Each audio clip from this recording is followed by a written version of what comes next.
এই দেবপ্রিয় 2005 সাল থেকে পুরো 11 সরকারের সময়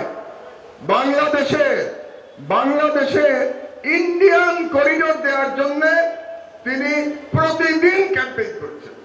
বিদেশিদের টাকা নিয়ে প্রতিদিন সেমিনার করেছেন তিনি, যাতে বাংলাদেশে তথাকথিত করিডোর, তথাকথিত ট্রানজিট দেওয়া হয়। এবং তার বক্তব্য কি ছিল সেদিন মনে করে দেখেন। আবারও আপনাদের স্মরণ শক্তি মানে আমি হেল্প করছি আপনাদের মনে করার জন্য। তিনি এই বয়ান ফেরি করতেন যে ট্রানজিট দিলে পরে ট্রানজিট থেকে আমরা যে শুল্ক পাবো, সেই শুল্ক দিয়ে বাংলাদেশ সিঙ্গাপুর হয়ে যাবে।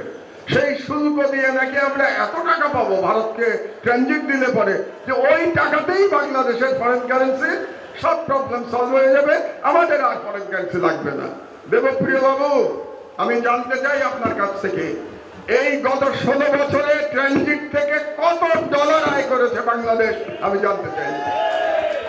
আজ পর্যন্ত আপনাদের কোন সাংবাদিক এই প্রশ্নটা সরকারকে করে নাই। আসলে 16 বছরে চাটুকারিতা করতে করতে আপনাদের সাংবাদিকদের আর ব্যাকবোন বলে কোনো জিনিস নাই।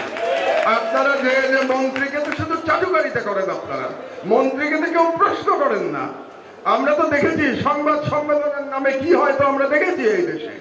সুতরাং আমরা আজকে যদি আমার দেশ থাকতো, আমি বলে দিচ্ছি আপনাকে, আমার দেশ এতদিনে দেবপ্রিয় বাবুকে জিজ্ঞেস করতো দুটো প্রশ্ন, যে আপনি আমাকে হিসাব দেন যে আপনি যে ট্রানজিটের পক্ষে ওকালতি করতেন, সেই ট্রানজিট দিয়ে আমরা কত টাকা আয় করেছি, কত ডলার আয় করেছি। এক, সেই আয় যদি যত সামান্য হয়ে থাকে, আমার যেটা ইনফরমেশন, সেই আয়ের নাম মাত্র নাই বললেই চলে, তো সেই আয় যদি যত সামান্য হয়ে থাকে, তাহলে আপনি যে আমাদেরকে তখন স্বপ্ন দেখিয়েছিলেন যে ট্রানজিট দিলে পরে বাংলাদেশ কি বলে সিঙ্গাপুর হয়ে যাবে, তাহলে তার জন্য কি আপনি ক্ষমা চাইবেন জাতির কাছে?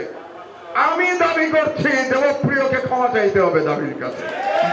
শোনেন, শেখ হাসিনাকে তোয়াক্কা করি নাই, নরেন্দ্র মোদীকে তোয়াক্কা করি নাই, এই সরকারকে তোয়াক্কা করব আমি? জেল জুলুম আমার হজম হয়ে যায়, ও কিছু যায় আসে না আমার জেল জুলুমে।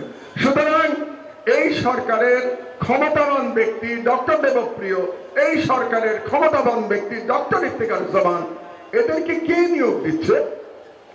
ইউনূস সাহেব একবার বলেছিলেন ওনার নিয়োগকর্তা নাকি ছাত্ররা। তো ওনার নিয়োগকর্তা যদি ছাত্ররা হয়ে থাকে, তাহলে কি এই সমন্বয়করা দেবপ্রিয় ইফতেখারকে চাকরি দিচ্ছে, তাদেরকে নিয়োগ দিচ্ছে? এটা আমার খুব জানার ইচ্ছা রইল। আর এটা যদি না জানে, তাহলে সমন্বয়কদের যে সকল প্রতিনিধি এখানে আজকে উপস্থিত আছেন, তারা যান দেবপ্রিয়র সাথে বসেন এবং আপনারা দেবপ্রিয়কে জিজ্ঞাসা করেন যে ট্রানজিট নিয়ে আপনার ভূমিকা কি ছিল।